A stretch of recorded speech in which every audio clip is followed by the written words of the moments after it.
नमस्कार, मैं हूं आपके साथ मोनिका गुप्ता और आप देख रहे हैं हर खबर बुलेटिन की शुरुआत करेंगे खास खबरों के साथ। गुरुग्राम के सेक्टर 109 में भीषण हादसा हो गया, जहां चिंटल पैराडीसो के डी टावर में छठी मंजिल की छत गिर गई, जिससे ग्राउंड फ्लोर तक के सभी फ्लैट्स क्षतिग्रस्त हो गए और हादसे में 2 लोगों की मौत हो गई, जबकि 10 लोग गंभीर रूप से घायल बताए जा रहे हैं। वहीं पहली मंजिल पर फंसे AK श्रीवास्तव का सुरक्षित रेस्क्यू किया गया। दमकल और NDRF की टीम रेस्क्यू में जुटी हुई है, क्योंकि कई लोगों के मलबे में दबे होने की आशंका भी जताई जा रही है। आपको बता दें कि सातवीं मंजिल पर यहां पर रिनोवेशन का काम चल रहा था, जिसके चलते ये हादसा हुआ। वहीं अतिरिक्त जिलाधीश को हादसे की जांच की जिम्मेदारी दी गई है।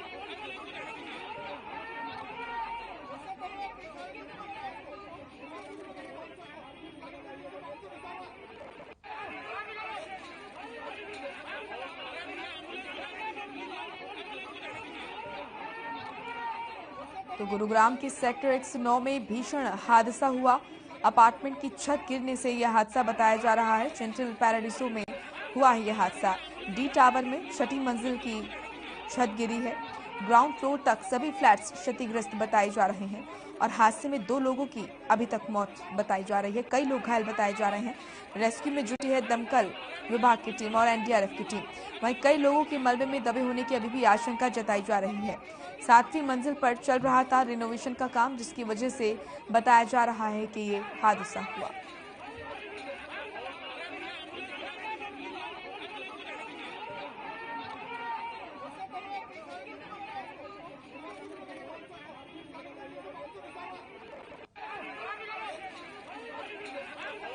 तो गुरुग्राम के सेक्टर 109 में भीषण हादसा हुआ, जहां चिंटल पैराडीसो की डी टावर में छठी मंजिल की छत गिर गई।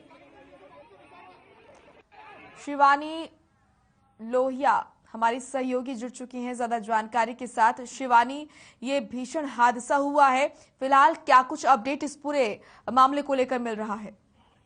बिल्कुल मोनिका, मैं आपको बता दूं कि जिस तरीके से हादसा हुआ है तो फिलहाल की अपडेट है वो ये है कि अब जो है अरुण श्रीवास्तव, जो कि 17 से 18 घंटे के रेस्क्यू के बाद उनको बाहर निकाल लिया गया है, सही सलामत जो है वो बाहर निकाल लिया गया है। मैक्स हॉस्पिटल में उनको भर्ती कराया गया है। वहीं बीती रात को जो है एक महिला की मौत हो गई थी, जिसको तभी के तभी मतलब तकरीबन आधे 1 घंटे में जो है बाहर निकाल लिया गया था।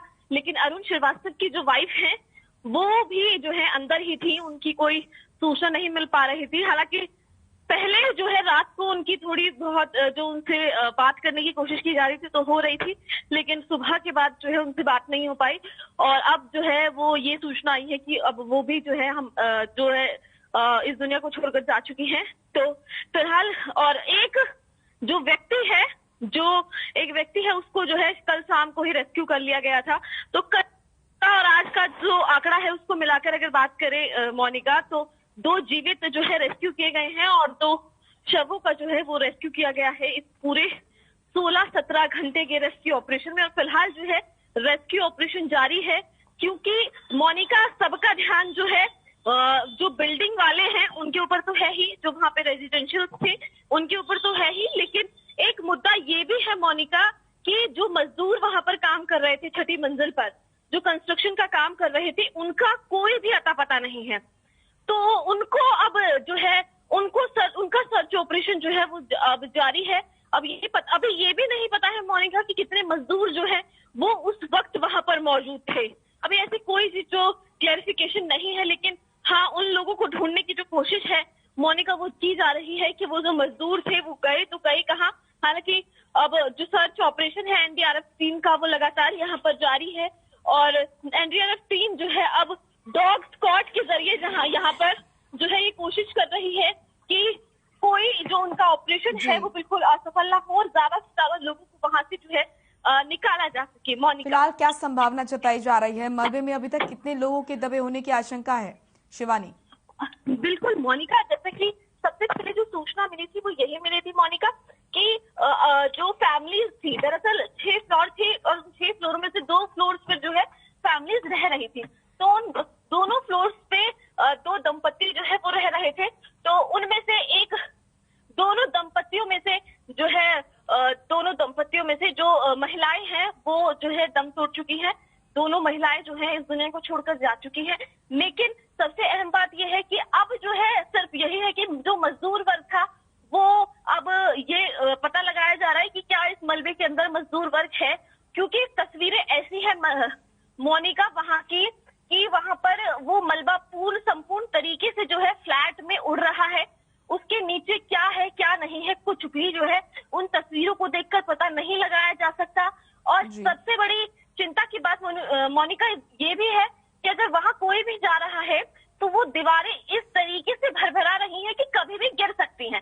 तो एक ये बड़ा रिस्क जो है वो लेते हुए एनडीआरएफ की टीम हालांकि अंदर तो जा रही है, लेकिन बहुत ही जद्दोजहद के साथ वो अंदर जा रही है और कोशिश कर रही है, क्योंकि मोनिका सबसे अहम बात यह है कि छह फ्लोर जो है उनकी छतें गिरी हैं, लेकिन उससे 7वां, क्योंकि 18 फ्लोर्स है मोनिका, तो उससे जो वो फ्लोर्स है वो भी बहुत ज्यादा कमजोर हो गए हैं। तो ये कोशिश की जा रही है कि मलबे में से लोगों को निकाला जा सके, लेकिन ऊपर में जो लोग हैं, हालांकि बिल्डिंग खाली करा दी गई है मोनिका, लेकिन अगर बिल्डिंग गिरती है या फिर ऐसा कुछ होता है तो एक बड़ी क्षति हो सकती है। तो इस वजह से धीरे धीरे करके जो है लोगों को मलबे के अंदर से बाहर निकाला जा रहा है और इसीलिए वहां पर जो है डॉग स्क्वाड की जो है मदद की जा रही है और तकरीबन 3 से 4 गाड़ियां भरकर वहां पर एनडीआरएफ की टीम फिलहाल मौजूद है और कोशिश कर रही है कि ये ऑपरेशन जो है सफल ऑपरेशन हो और ज्यादा से ज्यादा लोगों को जो है इस मलबे में से बाहर निकाला जा सके, क्योंकि वो मलबा देखकर कोई भी इस चीज का अंदाजा नहीं लगा सकता कि इस मलबे के अंदर क्या है और क्या नहीं है। मोनिका बिल्कुल शिवानी, जिस तरीके से तमाम चीजें आपने अभी तक बताई हैं उससे मालूम चलता है कि कहीं ना कहीं मानकों का ध्यान नहीं रखा गया है। ये जो बिल्डिंग बनाई गई है, अगर रिनोवेशन का काम चल रहा है तो इसका असर अन्य फ्लोर्स पर भी पड़ रहा है, तो ऐसे में मानकों का ध्यान रखा गया है या नहीं, और बिल्डर कौन है, इन तमाम चीजों की जांच जरूर होनी चाहिए, क्योंकि इन बेकसूर लोगों का क्या कसूर था जो कि इस हादसे में मारे गए हैं, ताकि ऐसे कार्य आगे ना हो, ऐसी बिल्डिंग्स, ऐसे भवन आगे और निर्माण ना कराए जाएं जहां पर लोगों की जान को खतरा हो। इसके लिए बहुत जरूरी है कि जांच पड़ताल हो इस पूरे मामले की। तकरीबन 2012 में जो है ये जो बिल्डिंग है वो बनकर तैयार हुई थी। 2012 के बाद 2018 में इस बिल्डिंग में जो है एक हादसा हो गया और उस हादसे के बाद जो है लगातार 2018 के बाद जो यहाँ के लोग थे वो कंप्लेन कर रहे थे। कई बार उन्होंने डीटीपी ऑफिस की भी चक्कर काटे, सीएम विंडो पर शिकायत भी दी, लेकिन उनकी शिकायत का कोई असर नहीं दिखा। सिर्फ कहा गया कि हाँ जांच पड़ताल की जाएगी, लेकिन वो जांच पड़ताल आज किस तरीके से इन लोगों के सामने आई है, ये कहीं ना कहीं शासन और प्रशासन की ढिलाई का जो रवैया है वो इस चीज को सिद्ध करता है कि अगर 2018 में ही उनके खिलाफ इस तरीके की कोई शिकायत दर्ज कर उनके खिलाफ कार्यवाही की जाती, जांच कमेटी बनाई जाती, तो आज मोनिका जो ये हादसा हुआ है बीती शाम को, ये हादसा टाला जा सकता था। उस समय भी बिल्डर की जो है ये अनदेखी ये चीज की गई कि जिस तरीके का मटेरियल वो यूज कर रहा है उसको अनदेखी किया गया और उसकी सभी बातों को अनदेखी करते हुए आज अगर वो 2018 में जब शिकायत की गई थी, कई बार लोग जो है डीटीपी ऑफिस गए, कई बार जो है सीएम विंडो पर उन्होंने शिकायत लगाई, कई बार उन्होंने जो है प्रदर्शन किया, लेकिन किसी ने भी जो है उनकी सुध नहीं ली। लेकिन आज जो है वहां पर जो स्थिति दिख रही है वो भी रोकी जा सकती थी अगर बार बार जब लोग इस चीज की गुहार लगा रहे थे। मोनिका शुक्रिया आपका शिवानी, तमाम अपडेट हम तक पहुंचाने के लिए।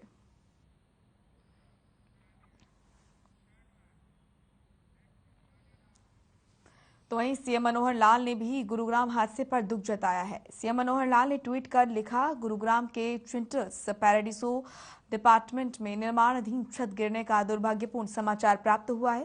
प्रशासन राहत बचाव कार्य में जुटा हुआ है। इसके अलावा सीएम मनोहर लाल ने आगे लिखा कि मृतकों की आत्मा की शांति और घायलों के जल्द स्वस्थ होने की प्रार्थना करता हूं। साथ ही लिखा कि दुर्घटना का शिकार हुए लोगों के परिवार के साथ मेरी संवेदनाएं हैं।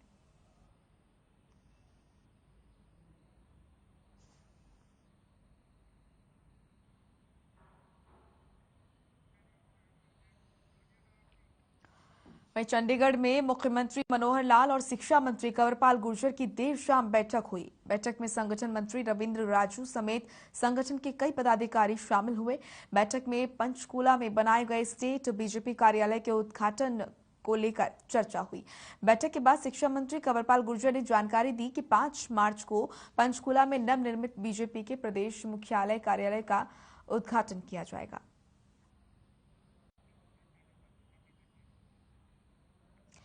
तो आपको बता दें कि यहां पर बीजेपी कार्यालय के उद्घाटन को लेकर बताया गया कि बीजेपी के कार्यालय का उद्घाटन होगा और क्या कुछ तमाम चीजें रहेंगी वो उन्होंने बताया।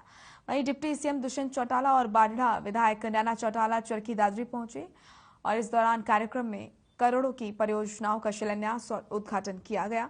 आंगनबाड़ी वर्कर और किसान संगठन दिए गए विरोध के अल्टीमेटम के मद्देनजर भारी पुलिस बल तैनात किया गया। इतने पर भी डिप्टी सीएम दुष्यंत चौटाला ने जिले में करोड़ों की सौगात दी और परियोजनाओं का शिलान्यास और उद्घाटन किया।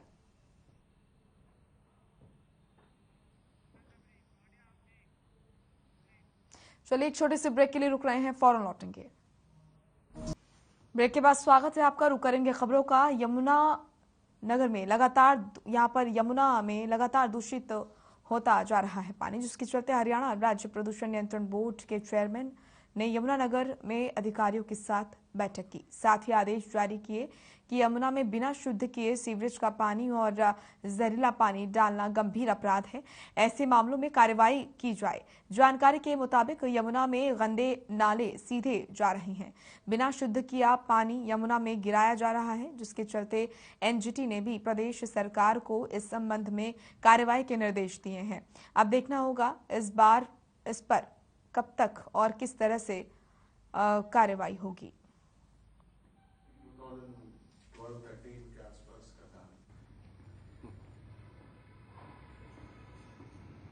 इसके लिए जो है पहले ही प्रपोजल चल रहा है जी। अभी प्रयास ये हो रहे हैं कि यमुनानगर और जगाधरी दोनों जगह पे जो डिस्चार्ज हो रहे हैं, जो अनटैप्ड डिस्चार्ज है, उसके लिए ट्रीटमेंट के लिए एसटीपी प्लांट लगाया जाए।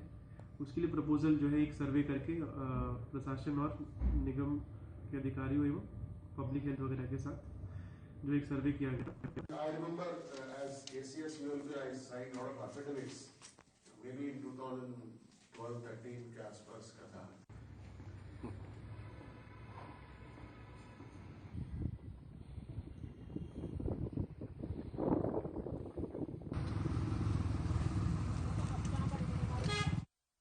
कुरुक्षेत्र में धर्मनगरी कुरुक्षेत्र पहुंचे खली मीडिया से बातचीत के दौरान बोले, प्रधानमंत्री की नीतियों से प्रभावित होकर बीजेपी ज्वाइन की है। कुरुक्षेत्र को पर्यटन और विकास की दृष्टि से ऊपर लेकर जाएंगे। चुनाव में जहां ड्यूटी लगेगी वहां चुनाव प्रचार के लिए जाएंगे।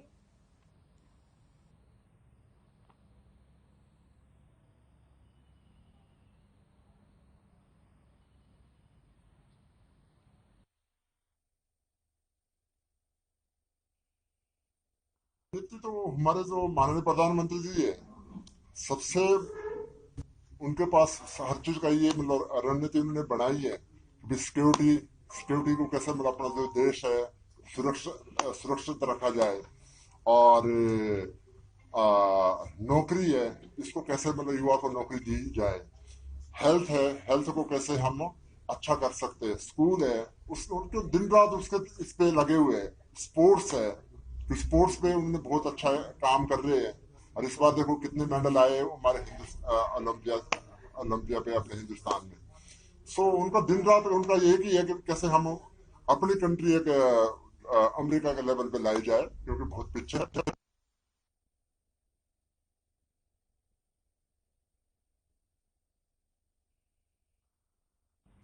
तो वही कोरोना के चलते सबसे ज्यादा प्रभावित सिनेमा उद्योग हुआ है। कोरोना में ये उद्योग अब घाटे का सौदा साबित होने लगा है। देश के अलग अलग इलाकों में स्थित सिनेमाघरों में कई तरह के टैक्स हैं, जिन्हें सिनेमा मालिकों और मल्टीप्लेक्स मालिकों को देना होता है। वहीं इस मामले में जिले के डिम्पल सिनेमा के मालिक ने बताया कि 15% लोग भी पिक्चर देखने नहीं आते हैं, लेकिन बिजली के चार्जेस, प्रॉपर्टी टैक्स, स्टाफ और अन्य टैक्स फिक्स है, उतना भुगतान करना ही होता है। इसी के चलते ये उद्योग बुरी तरह प्रभावित हुआ है। उन्होंने प्रदेश सरकार से प्रॉपर्टी टैक्स और बिजली के बिलों में रियायत दिए जाने की मांग की है।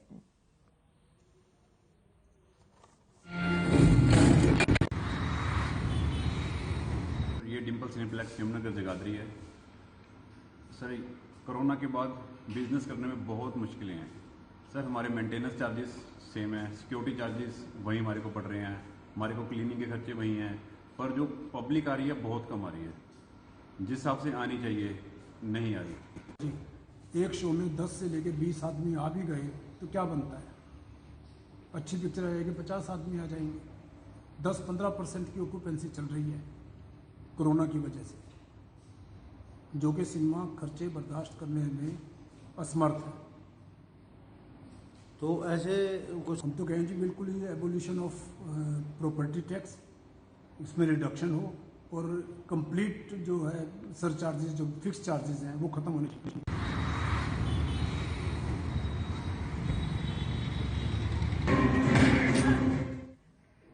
तो कोरोना के चलते सिनेमा उद्योग काफी प्रभावित हुआ है। टैक्स के बोझ से बेहाल सिनेमा मालिक मांग कर रहे हैं कि टैक्स बिलों में रियायत दी जाए। 15% लोग भी पिक्चर देखने नहीं आते हैं, लेकिन टैक्स बिलों में रियायत या फिर किसी भी तरह की राहत अभी तक नहीं दी गई है। जिले में ग्रामीणों ने टूटी सड़कों को ठीक करवाने के लिए अनोखा प्रदर्शन किया। ग्रामीणों ने लोक निर्माण विभाग कार्यालय के बाहर ढोल बजाकर अधिकारियों के खिलाफ अपना विरोध जताया है। ग्रामीणों का कहना है कि शहर और ग्रामीण क्षेत्र की सड़कों का टूटकर बुरा हाल हो चुका है, जहां से आने जाने में बहुत ज्यादा परेशानियों का सामना करना पड़ रहा है, लेकिन अधिकारी इस तरफ ध्यान नहीं दे रहे हैं, जिसके चलते ग्रामीण इस तरह का प्रदर्शन कर रहे हैं, जिससे ढोल बजाकर वो सोए हुए अधिकारियों को जगा सकें। वहीं अधिकारियों के आश्वासन के बाद सभी ग्रामीण अपने घर लौट रहे हैं।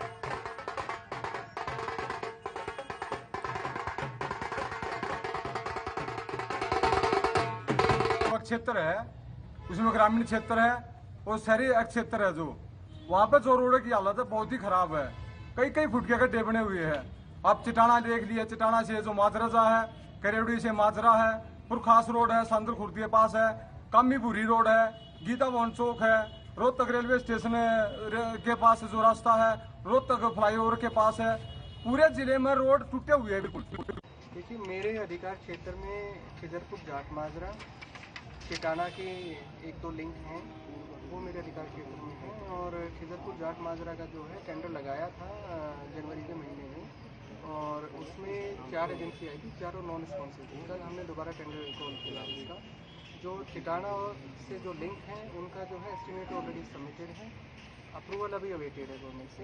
टिल देन जहाँ जो भी पैसा रिक्वायर्ड होगा, जो मेरे अधिकार क्षेत्र में है, उसको मैं इंश्योर करूँगा कि विद इन 10 डेज जो है उसको कर देंगे। जो बाकी सड़कें हैं वो अभी मुझे। चलिए, फिलहाल इस बुलेटिन में इतना ही। आप देखते रहिए हर खबर। नमस्कार।